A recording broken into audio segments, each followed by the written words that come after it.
Bonjour à tous, je suis très contente d'être là, on est très contente d'être là. Je m'appelle Pauline Minari, je suis Product Manager de l'équipe Data Science chez Le Bon Coin depuis 2 ans et demi maintenant. Et je suis avec Mei Pan qui est Senior Machine Learning Engineer dans la même équipe que moi. Dans notre équipe, on construit des produits, des features qui utilisent de l'IA depuis plusieurs années, comme l'a dit Anne-Claire. Pour différentes équipes, ça peut être pour le CRM, pour la finance, etc. Et avec un focus sur le service client. Et aujourd'hui, on va plus particulièrement vous expliquer ce qu'on a fait cette dernière année en exploitant le potentiel de la GenAI. Alors tout d'abord, Anne-Claire l'a très bien dit en introduction, je pense que tout le monde connaît Le Bon Coin. Le Bon Coin, c'est le site incontournable des petites annonces. C'est plus de 28 millions d'utilisateurs par mois, donc c'est comme si presque la moitié de la France se retrouvait tous les mois sur notre site. Et c'est 80 millions d'annonces en ligne, avec chaque jour 800 000 annonces supplémentaires.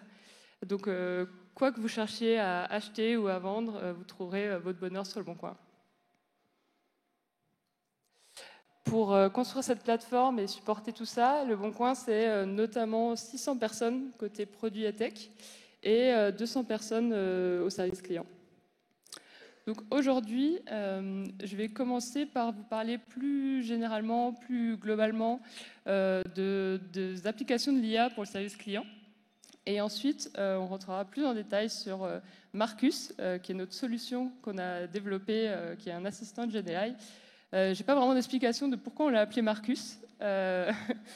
Donc vous attendez pas d'explication là-dessus, mais par contre, ce qu'on va faire, c'est vraiment vous expliquer un peu les challenges qu'on a rencontrés et les solutions qu'on a mis en place pour résoudre ces challenges. L'objectif, c'est vraiment que vous ressortiez avec certains apprentissages si vous construisez un produit qui ressemble à celui qu'on est en train de faire, que vous puissiez les appliquer. Donc tout d'abord, le service client, il fait face à différents challenges, que ce soit le service client du Bon Coin, mais un peu tous les services clients. Dès qu'un utilisateur va sur votre site et a un problème ou se pose une question, son réflexe, ça va être de contacter le service client. Et donc, ça va générer beaucoup de demandes, surtout si vous avez un produit qui est très utilisé comme le nôtre. Et en plus de ça, c'est assez difficile de prévoir, c'est assez difficile de prévoir la quantité de demandes que vous allez avoir. Par exemple, il suffit qu'il y ait un bug, et ça arrive d'avoir un bug. Dans ce cas-là, ça va générer une vague que vous n'auriez pas pu prévoir. Donc ça, c'est un des challenges. Un autre, j'imagine que vous avez déjà contacté un service client dans votre vie. Vous attendez une réponse rapide. Vous n'attendez pas une réponse dans les prochaines semaines, mais plutôt dans les prochains jours, voire les prochaines heures, voire même en temps réel. Donc il y a vraiment cette notion de rapidité qui est très importante. Et quand vous recevez votre réponse, bien sûr, vous attendez à une réponse complète qui répond complètement à votre problème et qui est personnalisée à votre demande. Donc ça fait beaucoup. Ça fait beaucoup à gérer pour le service client. Et c'est pour ça qu'on n'a pas attendu la GenAI pour automatiser certains process, pour essayer de les décharger de cette charge. Je vais vous donner 2 exemples concrets de ce qu'on a mis en place. Le premier, en fait, un des pain points qu'on a identifié, c'est que quand un utilisateur crée un ticket, c'est-à-dire une nouvelle demande, va aller sur le formulaire de contact, on se rend compte qu'il ne va pas forcément choisir la bonne thématique. Et l'impact derrière, c'est que ça ne va pas être routé au bon groupe d'agents. Et donc, ça va prendre et du temps et de l'argent à traiter ce ticket. Deuxième pain point qu'on a détecté, c'est qu'on a un peu des utilisateurs qui sont un peu des petits filous. Ils vont créer des dizaines de tickets pour le même problème, parce qu'ils imaginent que ça va aider à résoudre leur ticket plus rapidement. Mais en fait, ce n'est pas le cas. Derrière, c'est des agents qui reviewaient manuellement ces tickets et les fermaient pour en garder qu'un seul.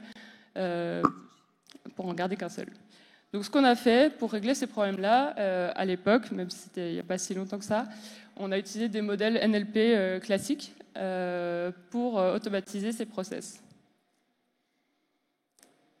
Est venu ensuite, il y a 2 ans maintenant, le Big Bang de la GenAI, et plus particulièrement, on l'a vu ça a été prédit qu'en fait, la générative AI va avoir un impact plus particulièrement dans certains domaines, dont le service client. Pourquoi? Tout simplement parce que ça ouvre le champ des possibles en termes de use case pour le service client. Je vais faire une liste qui est non exhaustive de tout ce qu'on peut faire. Premièrement, un agent, il va beaucoup discuter avec les utilisateurs.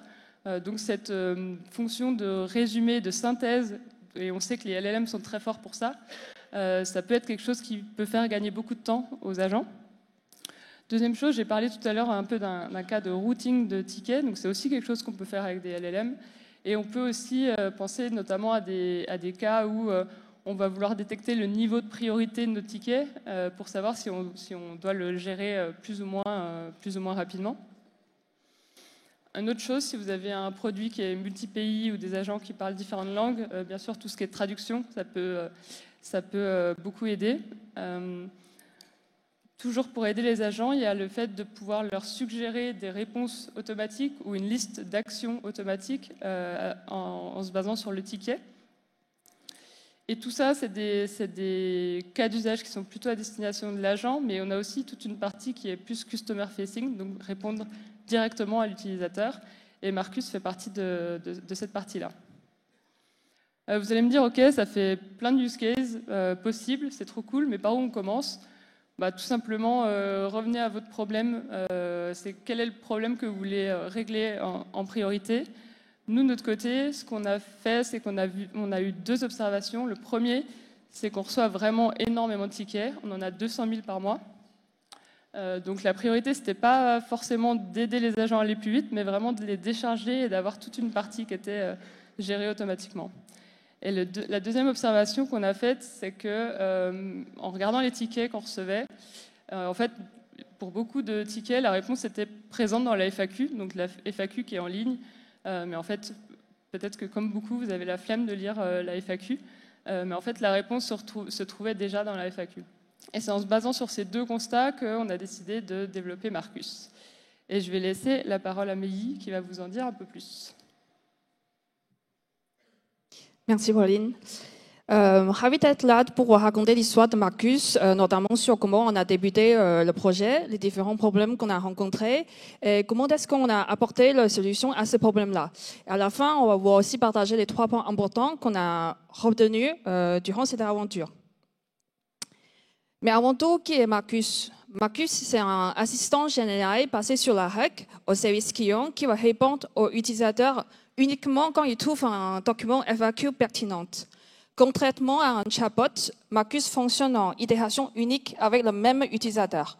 Et comme le chemin indique, dans les cas complexes où FAQ n'est pas la solution, ou bien que dans les situations que Marcus n'arrive pas à satisfaire les utilisateurs, il y a toujours des agents de service client dans le boucle pour prendre le relais. Plus concrètement, on a utilisé Longchain, Titan et Cloud Anthropic pour construire Marcus. Vous allez me poser sûrement la question, pourquoi Cloud? Quand on avait commencé le projet, on avait testé à peu près tous les modèles dispo, quoi que ce soit des modèles open source ou propriétaires. Cloud, c'est celui-là qui nous a donné le meilleur résultat de manière pragmatique. Et aussi, Anthropic, à l'époque, mettait beaucoup en accent sur les travaux qu'ils ont fait pour rendre le modèle fiable et sécurisé, ce qui est très important pour notre use case, vu que c'est directement user-facing. Et comme tous les débuts de projet, on commence toujours par les plus simples. Dans notre cas, un naive hack. Un naive hack, tout simplement, c'est qu'on part du principe que les documents les plus pertinents, c'est ceux qui sont sémantiquement les plus proches aux questions utilisateurs. On commence par vectoriser les documents FAQ et puis on les met dans un vecteur DB et puis on va vectoriser la question utilisateur. Et puis on va chercher les documents les plus proches sémantiquement dans le vecteur DB.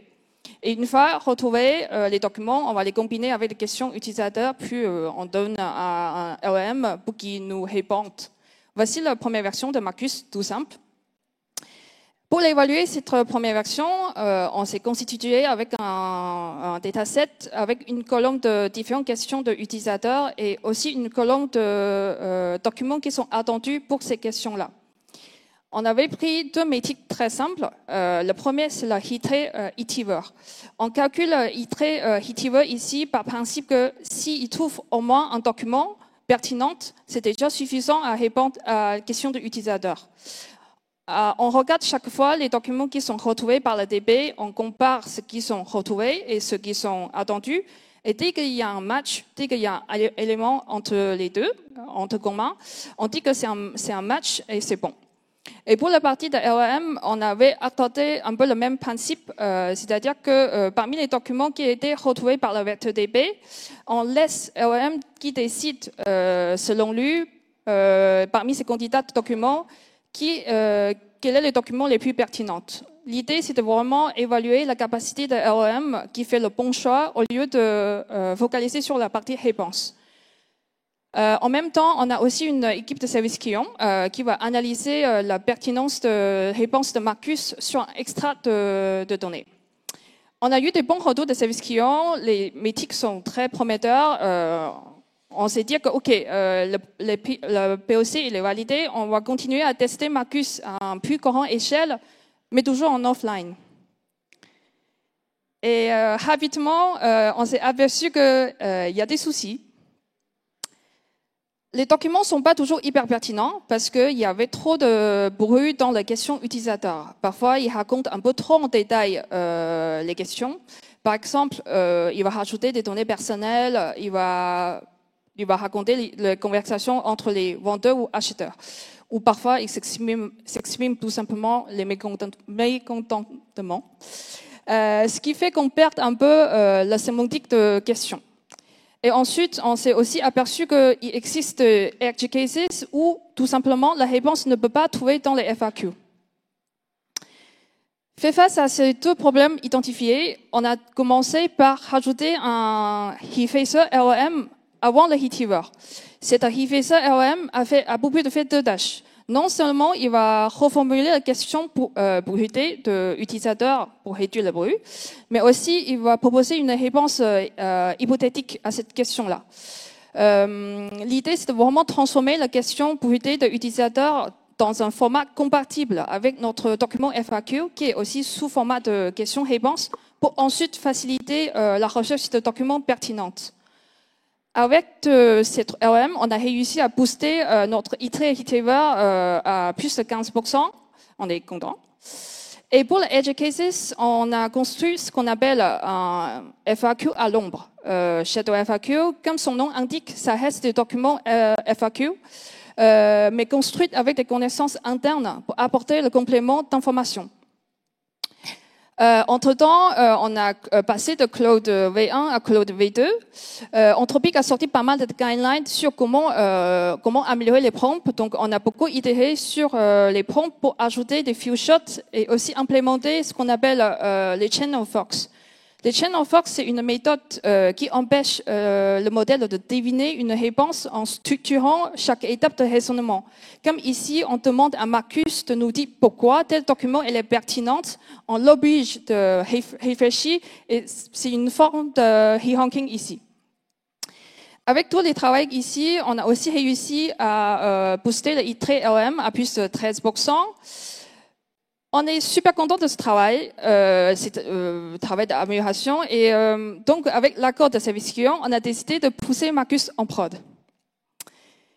Et qui dit prod, dit surprise.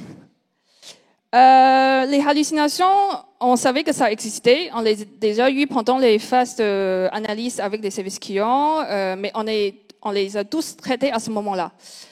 Quand Marcus est passé en prod, il y a quelques-unes qui sont apparues.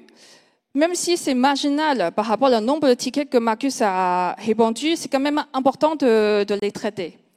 Voici quelques exemples. Dans sa réponse, Marcus, au lieu de donner un lien de FAQ qui existe, il invente un nouveau qui n'existe pas.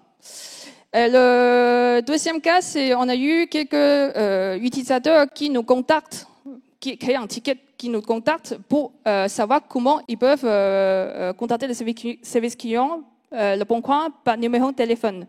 Par conséquence, Marcus a inventé un numéro de téléphone de service client qui n'existe pas, puisque le service client de Boncoin n'est pas joignable par téléphone. Voilà. Fait face à les hallucinations et pour mieux traiter les hallucinations, on a commencé à réutiliser les Shadow FAQ. Les Shadow FAQ ici, c'est que quand on a rencontré un problème ou un cas de hallucination, on va rajouter un document FAQ, Shadow FAQ, ici, qui va spécifiquement fixer ce problème-là. Au lieu de changer le prompt qui va potentiellement porter un changement global de LLM, on a juste mis en place ce système.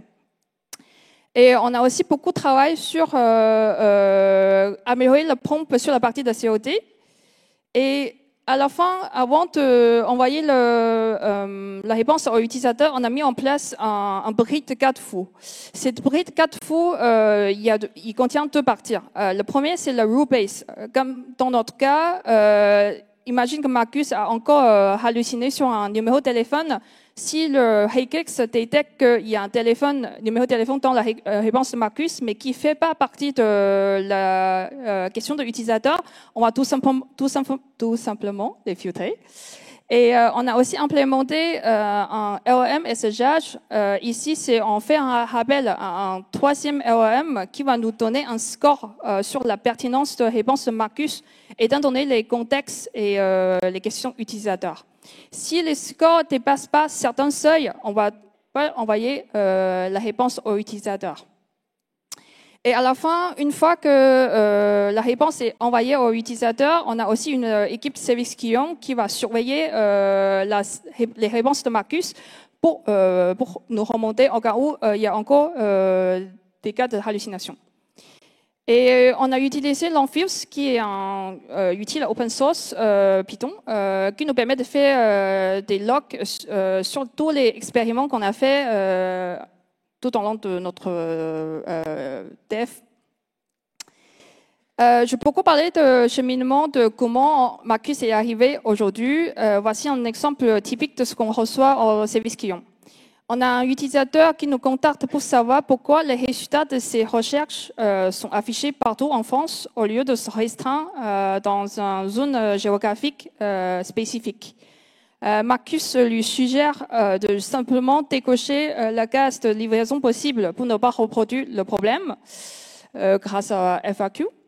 Et aussi, on a rajouté un paragraphe de texte pour informer l'utilisateur que c'est un message généré automatiquement et s'il n'est pas content ou si le problème n'est pas résolu, il suffit de répondre à cette étiquette pour avoir un agent de service client pour reprendre la conversation.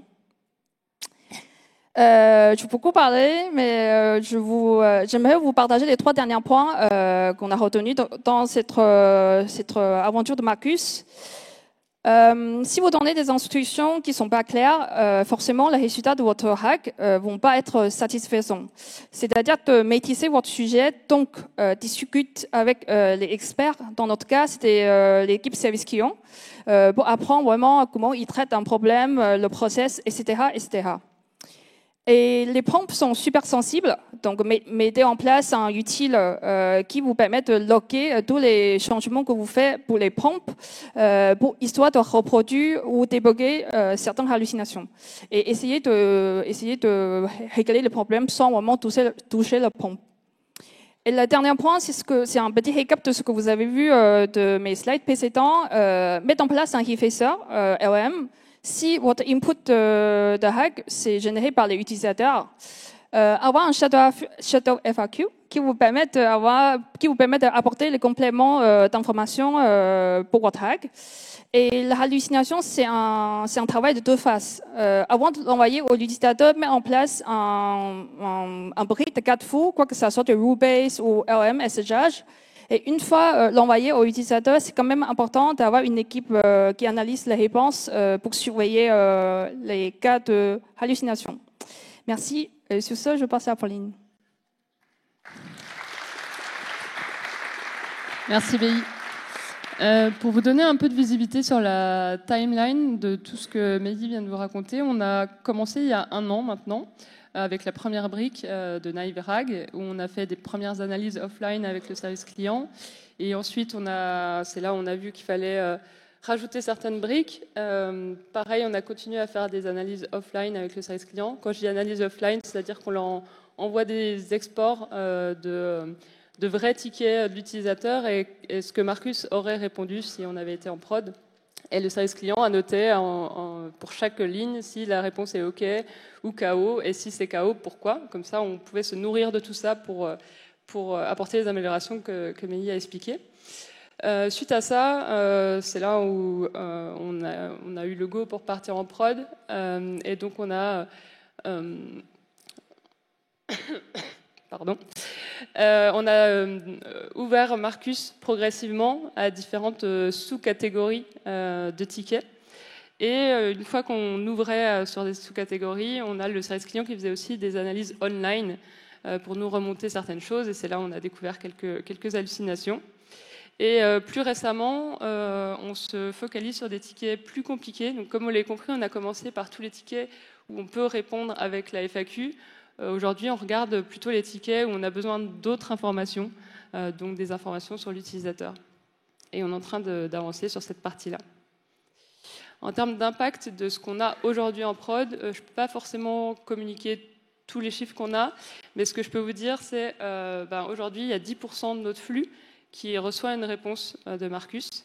Et parmi ces 10%, la moitié d'entre eux sont complètement résolus grâce à Marcus, donc il n'y a pas d'intervention de l'agent.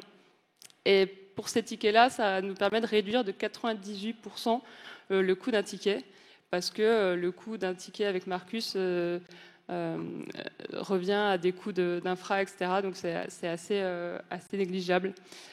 Ce qu'on ne voit pas dans ces chiffres-là, c'est aussi tous les tickets qui sont répondus par Marcus et ensuite réouverts et où un agent prend la main. Il y a quand même un impact de Marcus pour ces tickets-là, puisque quand on analyse ces tickets, la première réponse de Marcus est OK, elle est pertinente, mais en fait, elle est soit il manque certaines informations, soit il y a besoin d'un agent pour faire une action. Donc ça permet quand même d'automatiser une réponse de l'agent. Comme on l'a dit, on travaille par itération, donc on améliore toujours ce qu'on a. On a 2 axes d'amélioration pour Marcus. Le premier, c'est d'améliorer les contenus des réponses. Et plus particulièrement, on veut aller sur des réponses plus personnalisées, donc donner plus d'informations en entrée de Marcus pour que ces réponses soient le plus personnalisées possible, donc avoir des informations sur l'utilisateur, ses transactions, son compte, etc., etc. Deuxième chose, on a beaucoup parlé d'hallucinations. On a mis en place pas mal de choses, mais c'est toujours quelque chose de récurrent qu'on aimerait continuer d'améliorer. Le deuxième axe, c'est d'ouvrir Marcus à un périmètre plus grand. Et c'est ce que je disais tout à l'heure, on est en train de regarder les tickets qui ne requièrent pas seulement la FAQ, mais d'autres données. Donc voilà, on a besoin de plus de données à la fois pour avoir des réponses plus personnalisées de ce qu'on a en prod, mais aussi pour pouvoir ouvrir Marcus à un périmètre plus grand. Et deuxième chose, aujourd'hui, Marcus il répond, mais il ne prend pas d'action. Et bon, tout le monde en a parlé, je pense qu'on va encore parler, mais la notion d'agent, c'est quelque chose vers lequel on va aller. Maxime a dit que c'était pour 2025, donc ça va, on n'est pas en retard. Donc voilà, ça sera un de nos focus aussi. On n'a pas commencé par ça, parce que ce n'est pas forcément là où on avait le plus de valeur ajoutée au début. Vraiment, notre focus, c'était pouvoir répondre aux utilisateurs. Et dans un second temps, si Marcus peut faire des actions comme changer une adresse email d'un utilisateur, etc., ça sera encore mieux. Tout à l'heure, Meili vous a donné un peu des key learning plus tech. Je voudrais terminer en vous donnant des key learning plus produits. Déjà, un produit qui utilise la GenAI, ça reste un produit. Donc il faut toujours conserver un peu les bonnes pratiques du produit. On a beaucoup parlé d'itération avec Meili, donc on a fait une première base technique et ensuite on a amélioré, mais aussi au début on avait regardé un peu tout le scope des tickets et en faisant des analyses avec le service client, on a pu se focaliser sur une certaine catégorie et ensuite ouvrir progressivement à des tickets de plus en plus compliqués.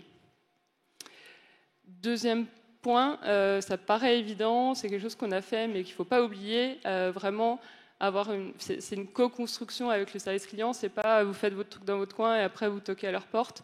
C'est vraiment les embarquer dès le début dans le projet, parce que déjà c'est eux qui ont l'expertise, donc c'est eux qui vont pouvoir vous nourrir de choses qui vous permettront d'améliorer.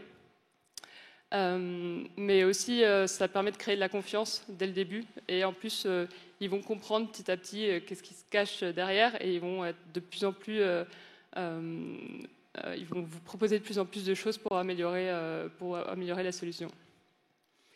Et dernier point là-dessus, mesurer l'impact, c'est pas toujours facile, par exemple de mesurer la productivité comme on l'a entendu ce matin, mais on fait pas de la GenAI pour faire de la GenAI, on fait de la GenAI pour résoudre des problèmes. Donc, ne pas oublier de mesurer l'impact de ce que vous faites. C'est un produit, mais c'est un produit qui a des particularités. On a beaucoup parlé d'hallucination, donc il faut garder en tête toute cette partie-là. Ça reste de l'IA, donc c'est de l'exploratoire. Il y a beaucoup d'incertitudes. Tant qu'on teste, on ne sait pas ce qu'on va avoir comme résultat. Voilà, il faut vraiment garder tout ça en tête quand vous construisez votre produit. Le deuxième point, je parle de légal et sécurité, mais même d'un point de vue plus global, de construire votre produit de manière responsable, ce qu'on appelle le responsible AI. D'un point de vue légal, c'est d'être transparent avec les utilisateurs, mais il a montré dans l'exemple, on a rajouté une signature qui dit clairement à l'utilisateur que c'est généré par IA. Mais aussi, d'un point de vue sécurisé, forcément faire quelque chose de sécurisé. Et c'est aussi ce que Milly a expliqué, mais d'avoir un agent dans la boucle, c'était quelque chose qui nous tenait à cœur. On ne veut pas juste que l'utilisateur discute avec une machine et n'arrive pas à s'en sortir. C'est pour ça qu'on a mis en place un design où l'agent est très vite là si jamais la réponse ne convient pas à l'utilisateur. Et mon dernier point, on sait tous, je pense que tout le monde ici dans cette salle est convaincu qu'on peut faire plein de choses ultra cool avec la GenAI. Mais c'est simple à faire d'époque, mais comme vous le voyez, c'est parfois plus compliqué d'aller en prod et d'avoir quelque chose de robuste en prod. Donc il faut aussi avoir ce discours en mode « Ok, on va pouvoir faire des trucs cool, mais ça prend un peu de temps, ça ne se fait pas en un sprint, quoi. » Et c'est tout pour nous. Merci beaucoup et on est prêt à répondre à vos questions. On va pouvoir prendre des questions. Donc, comme d'habitude, vous avez 2 personnes qui vont circuler dans la salle. N'hésitez pas à lever les mains. On peut en prendre entre 1 et 3, si on est bon. Bonjour. Merci beaucoup pour la présentation très complète et très précise. J'avais une question, une suggestion. La question, c'est, vous avez parlé de Shadow FAQ. Est-ce que vous pouvez donner une idée plus concrète, un exemple de qu'est-ce que vous avez été obligé de mettre en plus dans cette Shadow FAQ par rapport à la FAQ publique. Et la suggestion ou la question qui va avec, c'est est-ce que pour ça, vous avez envisagé le GraphRag? Ça couvre différentes choses, mais là, structurer ces connaissances-là en graphe, ça me semblerait peut-être une piste. Merci. Merci pour la question. Je vais commencer à répondre par la deuxième question, le GraphRag. On n'a pas vraiment fermé à cette possibilité, mais comme on commençait le projet par le plus simple, ça c'est la version qu'on a. Et comme je ne sais pas si vous avez vu les FAQ documents de Le Bon Coin, en fait, les documents ils sont super bien structurés. Avec un titre de FAQ et aussi une forme de questions et réponses.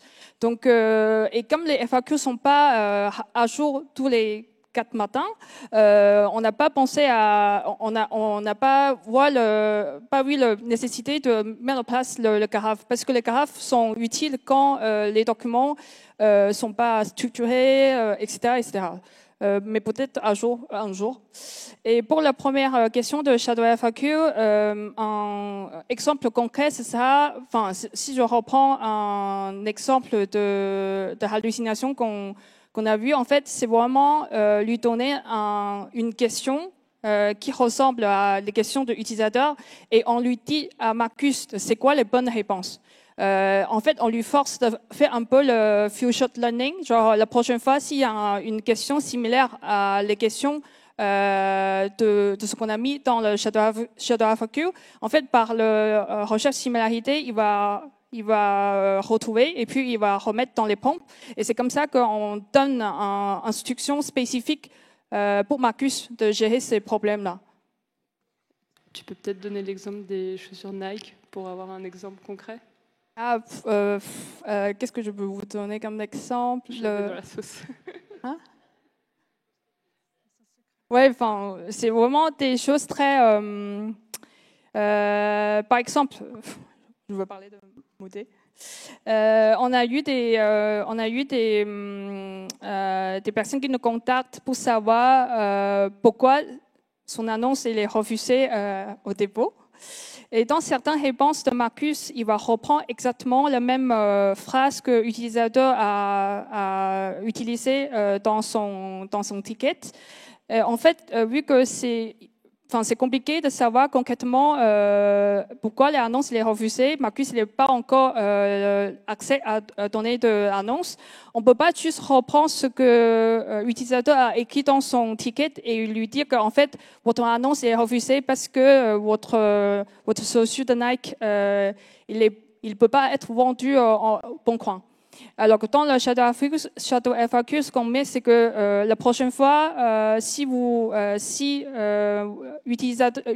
utilisateur vous demandez pourquoi son annonce elle est refusée, l'institution c'est que toujours, faut pas partir sur les catégories super spécifiques, rester ouvert pour répondre aux utilisateurs au lieu de vraiment reprendre les exactes phrases de l'utilisateur. Vraiment, c'est des constructions qu'on donne souvent des questions-réponses.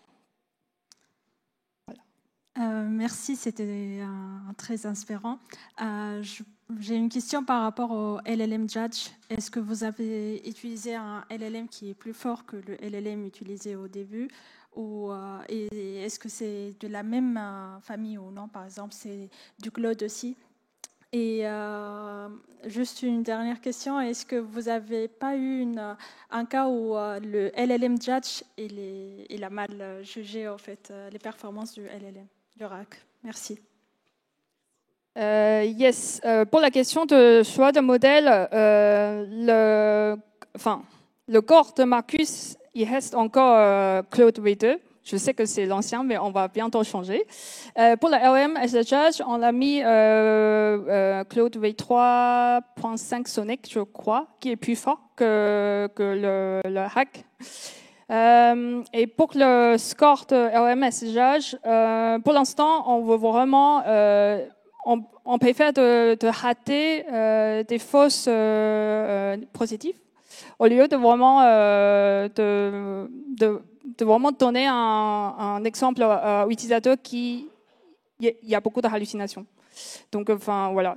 Après, ce qu'on a fait, c'est que dans la phrase d'évaluation, on a un score de LLM messagage. Après, on va analyser en détail chaque score pour déterminer c'est quoi le seuil acceptable pour laisser la réponse.